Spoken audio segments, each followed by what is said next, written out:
इस वीडियो में दिख रहे हजारों की संख्या में लोग इकट्ठा होकर देहरादून की गलियों में कैंडल मार्च निकाल रहे हैं, जिनकी सिर्फ एक ही डिमांड है, वी वांट जस्टिस। हमें उस लड़के के लिए न्याय चाहिए। कब तक इंडियंस हमारे साथ ऐसा करते रहेंगे और कब तक हम ऐसे रेसिज्म को सहते रहेंगे? वो लड़का जो सिर्फ अपने सपनों को लेकर देहरादून जैसे शहर में पढ़ाई के लिए आता है, लेकिन एक रात उसकी जिंदगी पूरी तरीके से बदल गई, जहां कुछ लड़कों ने मिलकर उसे इतना बुरी तरीके से मारा कि वो लड़का अगले दिन आईसीयू में भर्ती मिला और 17 दिन जिंदगी और मौत से लड़ते लड़ते उस लड़के की 26 दिसंबर को डेथ हो गई। तो आखिर क्या है इस केस की पूरी कहानी, आइए जानते हैं इस क्राइम डॉक्यूमेंट्री पे। Not Chinky, we are not Chinky, man. This crime took place. 24-year-old student from Tripura, Angel Chakma, died after being stabbed. वो बार बार एक ही बात कहता रहा, I am not Chinese, I am Indian.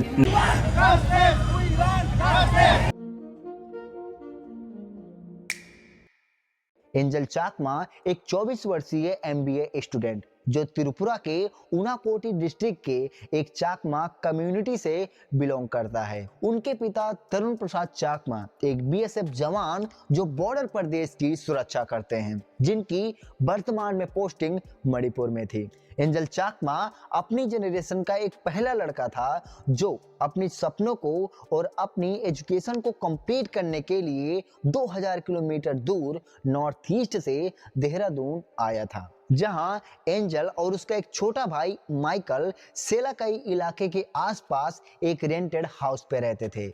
ये दोनों अपने सपनों को लेकर बहुत ज्यादा अग्रेसिव थे, क्योंकि इनके परिवार की फाइनेंशियल कंडीशन उतनी ज्यादा स्टेबल नहीं थी। कहानी में आगे बढ़ने से पहले मैं आपको ये बता दूं कि एंजल चाकमा और उन अटैकर के बीच कोई भी कनेक्शन नहीं था, बल्कि ये एक रैंडम कॉल आउट था कुछ ड्रंक लोगों के साथ, जो बाद में इतना डेडली बन गया। लेकिन जितने भी ड्रंक लोग थे वो सारे के सारे रेसिस्ट थे। इनफैक्ट एंजल चाकमा नॉर्थ ईस्ट से बिलोंग करता था। उसकी आइडेंटिटी, उसकी पहचान ही उसकी मौत का कारण बनी।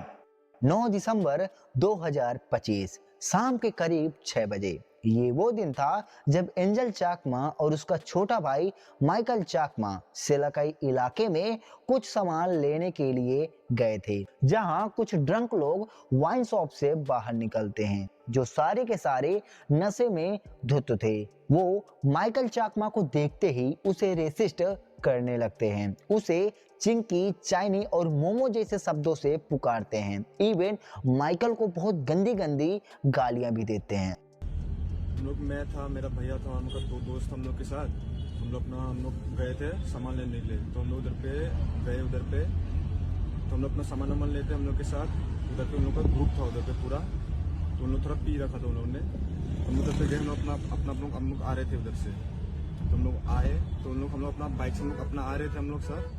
तो उन लोग हम लोग को मेरे को थोड़ा पोक कर रहा था, ये चिंकी उनकी मेरे को थोड़ा सा रेसिज्म कर रहा था। तो मैं थोड़ा अपने तरफ से अपने सेल्फ डिफेंस मतलब थोड़ा बोल रहा था कि भैया क्या हो गया करके। उधर पे हम लोग अपना उस समय फोन में बात कर रहा था, मैं अपना कन्फेस किया कि भैया क्या हुआ, गाली क्यों दे रहे हो। यह सुनकर माइकल उनकी बातों को रिस्पॉन्स करता है और कहता है कि हम भी इंडियंस हैं, आप हमें ऐसा मत कहो, आपको क्या प्रूफ चाहिए। लेकिन ड्रंक लोग इस बात को बिल्कुल भी नहीं समझते और माइकल के ऊपर डायरेक्ट अटैक कर देते हैं, उसे कड़ों से मारना शुरू कर देते हैं। यह देखते ही कि उसके भाई को कुछ लोग मार रहे हैं, एंजल चाकमा उसे बचाने के लिए आगे आता है। लेकिन एक अटैकर जिसके हाथ पे नाइफ था, वो एंजल के नेक और स्पाइन पे लगातार असॉल्ट करता है, जिससे उसकी नेक और स्पाइन बहुत बुरी तरीके से डैमेज हो जाती है। सिर पे, स्पाइन पे,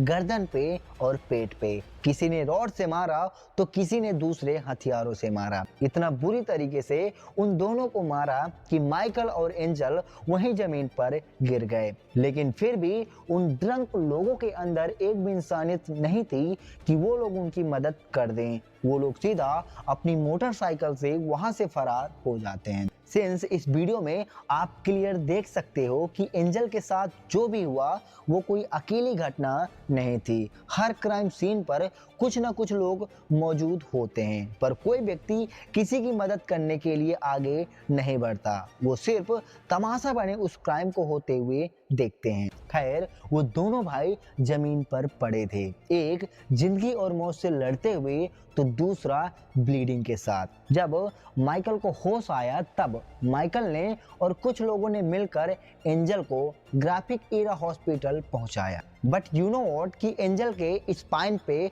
और नेक पे उस अटैकर ने मेनी टाइम असॉल्ट किया था, जिसकी वजह से एंजल की रीढ़ की हड्डी में गंभीर चोट पहुंच गई थी। चोट इतनी गहरी थी कि उसके शरीर का दाहिना हिस्सा पूरी तरीके से पैरालाइज हो गया था। उसके हाथ और पैर में कोई भी मूवमेंट नहीं बची थी। डॉक्टरों ने साफ कह दिया था कि ये कोई मामूली इंजरी नहीं, बल्कि ये एक हाई इम्पैक्ट ट्रॉमा है। इधर देर रात माइकल अपने पिता को इन सारी घटनाओं के बारे में बताता है, और जब उन्हें पता चला कि उनका बेटा दर्द से हॉस्पिटल में मर रहा है तो उन्होंने तुरंत वहां से लीव लिया और देहरादून के लिए निकल पड़े। और जब उन्होंने अपने बड़े बेटे को मशीनों के बीच पड़ा देखा तो उनकी आंखें भर आईं। तब उन्हें जाकर महसूस हुआ कि ये छोटा मोटा झगड़ा नहीं बल्कि अटेम्प्ट टू मर्डर था। बाय द वे, एक पिता अपने बेटे को ऐसी हालत में देखकर यही सोचा होगा कि मैं दिन रात जिस देश के बॉर्डर पर खड़े होकर देश की सुरक्षा करता हूं, उसी देश के अंदर मेरे खुद के बेटे सुरक्षित नहीं है। सिंस 10 दिसंबर को जब उनके पिता ने पुलिस स्टेशन में कंप्लेन करने की कोशिश की तो पुलिस ने उनसे ये कहा कि ये मामला सिर्फ आपसी झगड़े का है, इसमें कोई सीरियस क्राइम नहीं हुआ है, तो अभी हमें इस मामले में कोई भी एफआईआर दर्ज नहीं करनी चाहिए, और अगले दिन भी यही कहकर उन्हें मना कर दिया। फाइनली 12 दिसंबर को पुलिस ने शिकायत दर्ज कर ली, लेकिन एफआईआर लिखी तो एक अननोन पर्सन के रूप में, क्योंकि पुलिस इस केस को ज्यादा सीरियस नहीं ले रही थी। लेकिन जब नॉर्थ ईस्ट की पब्लिक ने गवर्नमेंट और शासन के अगेंस्ट विरोध प्रदर्शन किया, कैंडल मार्च निकाले, इवन जब डॉक्टर ने ऑफिशियली एंजल की कंडीशन को बहुत ही क्रिटिकल बताया, तब जाके पुलिस इस केस में बहुत ज्यादा एक्टिव हुई। सेक्शन अपग्रेड हुए, अटेम्प्ट टू मर्डर इस केस में लगा। पुलिस ने सीसीटीवी फुटेज देखी, इंक्वायरीज हुई और एक एक करके एक्यूज्ड आइडेंटिफाई हुए। तब जाके 6 अपराधी इस केस में सामने आए, जिनमें से 5 अपराधी अरेस्ट हुए। मेन एक्यूज्ड का नाम था यज्ञ अवस्थी, जिसने एंजल के स्पाइन और नेक पे मेनी टाइम असॉल्ट किया था, जो नेपाल से बिलोंग करता था। बाकी अरेस्टेड लोगों में अविनाश नेगी, जो लोकल उत्तराखंड का लड़का था, सूरज खासवा जो मणिपुर से था, और सुमित कुमार एक और लोकल, और साथ ही 2 जुवेनाइल थे। लेकिन इन सभी एक्यूज्ड में एक कॉमन बात थी कि ये सारे के सारे रेसिस्ट थे और उस रात बर्थडे पार्टी मनाने गए थे, जहां इतना डेडली एक्सीडेंट हो गया। सिंस मेन एक्यूज्ड यज्ञ अवस्थी, जो अभी भी पुलिस से फरार है, और सूत्रों से पता चला है कि वो नेपाल बॉर्डर क्रॉस कर चुका है, जहां पुलिस की एक टीम पहुंच चुकी है और उसके ऊपर 25,000 रुपए का इनाम भी घोषित कर दिया है। इसी बीच उत्तराखंड की गवर्नमेंट ने इस केस में स्टैंड लिया और पुलिस से जल्द मेन एक्यूज्ड को पकड़ने की डिमांड की, और साथ ही एंजल के फादर से बात की और कहा कि हम आपके बेटे को इंसाफ दिलाएंगे। Hello good morning sir. हाँ, गुड मॉर्निंग चकमा जी, कैसे हैं आप? तरुण जी हाँ, ठीक है।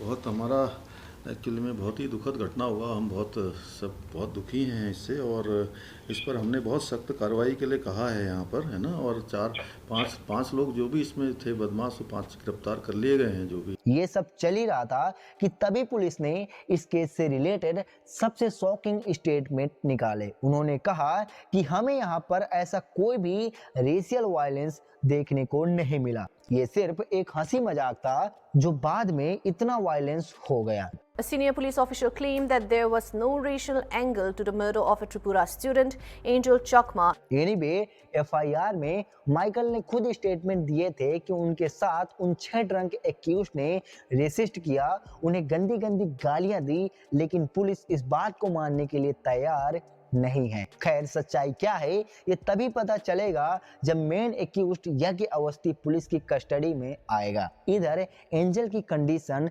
दिन ब दिन आईसीयू में खराब हो रही थी।